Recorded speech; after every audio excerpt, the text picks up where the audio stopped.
Welcome to the end of Rome.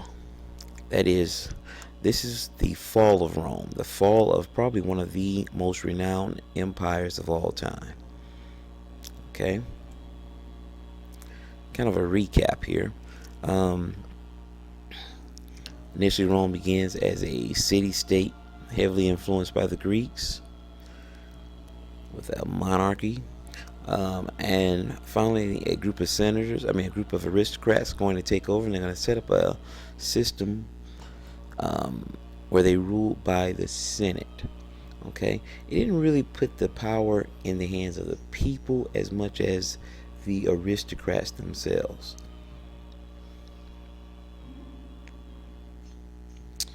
And then, a, through a series of wars, I don't know if you remember old Hannibal, um, but Hannibal is going to try to take over Rome, and it's going to backfire. Carthage gets burned to the ground. Rome becomes one of the greatest empires of all times.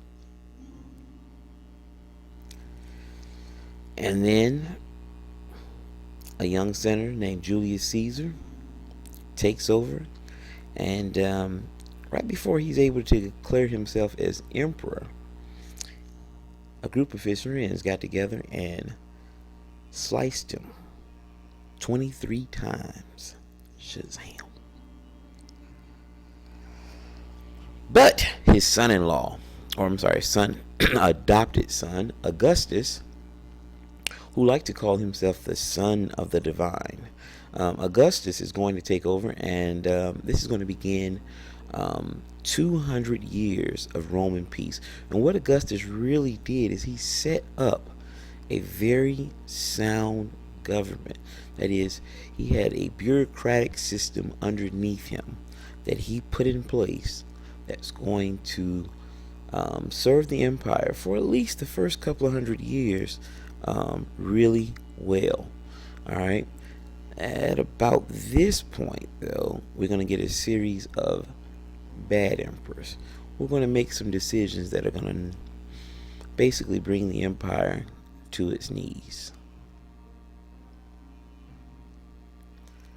And that happens by 476 with the invasion of a group of barbarians known as the Vandals.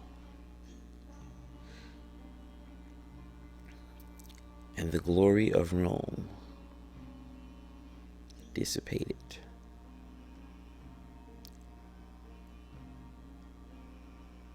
Now let's look at the causes. The causes of the fall of Rome have been argued by historians from since the actual fall up until now. They still argue over the causes, but there are four main reasons that all seem to agree on. That is political, something to do with the government; social, things that were happening with the people; economic, and the military. Now, first, let's start with political. All right. As I said, they had some good emperors. Okay. Of course, Augustus being one of the first, or being the first. Maxus Aurelius. There were others, but they could not overcome the decisions of some of the crazy ones, like Nero. We'll talk about him a little bit later.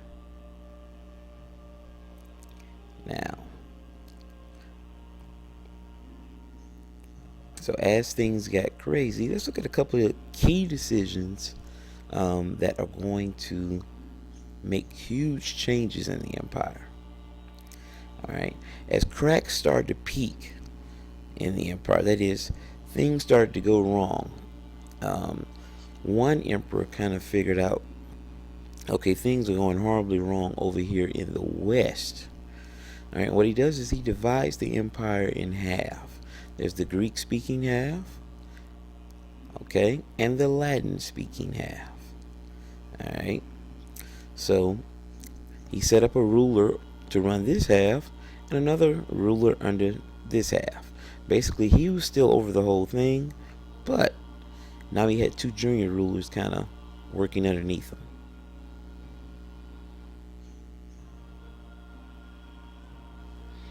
All right, now Big difference. The West depended on slavery and military expansion in order to bring in money. The East, meanwhile, depended on trade. Okay, now that's going to play a major role in what happens with both of these halves. Okay, because later on, another leader, Constantine, I'm sure you guys remember him from the Unit on Christianity, he makes another bold decision.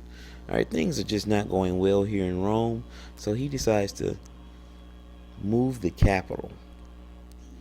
That is, he's going to relocate the capital to this eastern portion of the empire where all the money was, a place called Byzantium, but he didn't like the name, changed it to a more Latin name, Constantinople. All right. Why? Because that's where the money was. Okay. Now that the western half was all but forsaken, a lack of patriotism began to show up. The gap between rich and poor began to really grow. And then there was just no social cohesion. And what that means is basically a decline in morals begins to happen.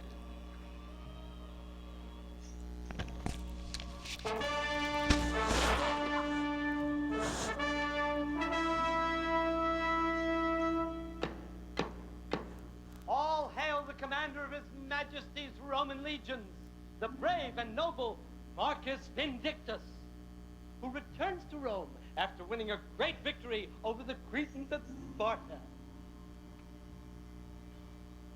Make that the Spartans at Crete.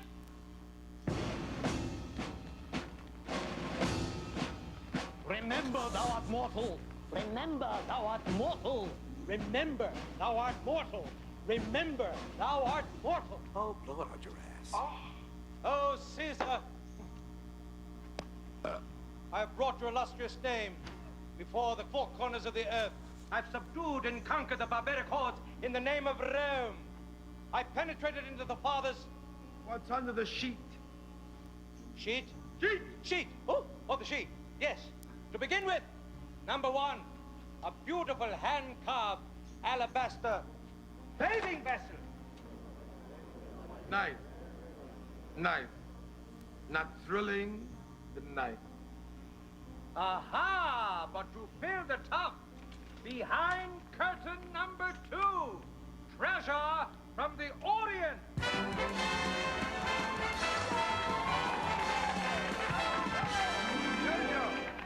Bathtub. Treasure bath. I'm going to have a treasure bath. Treasure bath. Okay.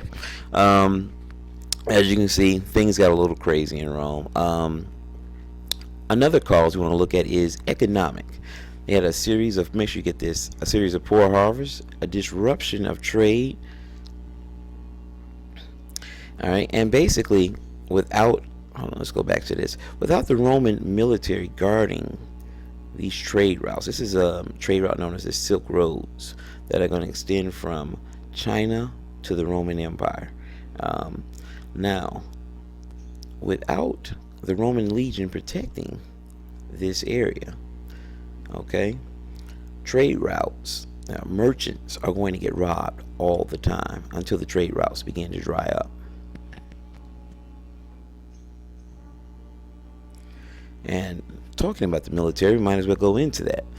With the decline of patriotism, you're going to lose Roman citizens who want to defend Rome. So more and more, Rome began to depend on not Roman citizens, the barbarians who they were conquering. Okay, so the very people that they conquered now became members of their military. That is a problem in and of itself, because basically you're paying the barbarians to fight the barbarians. All right, And it works out okay until those barbarians come up against a greater force that came out of the steppes of Asia, and they were called the Huns. Now the Huns, not Han as in the Han China, but the Huns, okay? The Huns are going to conquer China and work their way across Asia here, moving towards Europe, and they're going to begin to push all those barbarians down into Rome. Alright, so the barbarians are going to push down into Rome, and that's going, and in particular, when I say Rome, I mean the western part of the empire. Okay, so look at all these, and these are all European tribes here: the Franks, the Goths, the Saxons. The Franks become, part of France. The Goths are going to hang out in Germany, and then the Saxons came out of Germany. They're going to run up into England, and then of course we get the Vandals, the scary Vandals.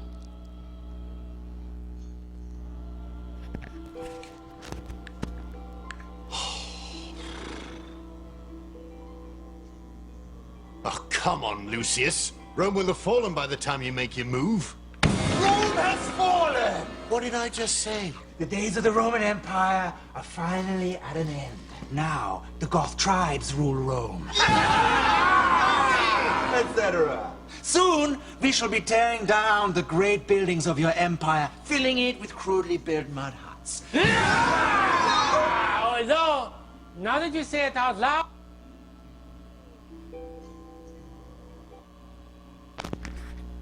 All right, but so all of these tribes are going to push, and this group right here, the Vandals. All right, you notice here, they were the first ones to break into Rome. They weren't the only ones, but they were the first. And once they break in, it becomes open season on Romans, and the city is laid to waste. Alright, and so if you just look here at the Western Empire, literally goes dark. Okay, the eastern part though survives and becomes something else known as the Byzantine Empire. We'll talk about that a little bit later. But the western part becomes dark, and when we say dark, that brings on Europe is going to go through a really, really bad transition here. Rome. You should think about some of the things that we have today that come from Rome.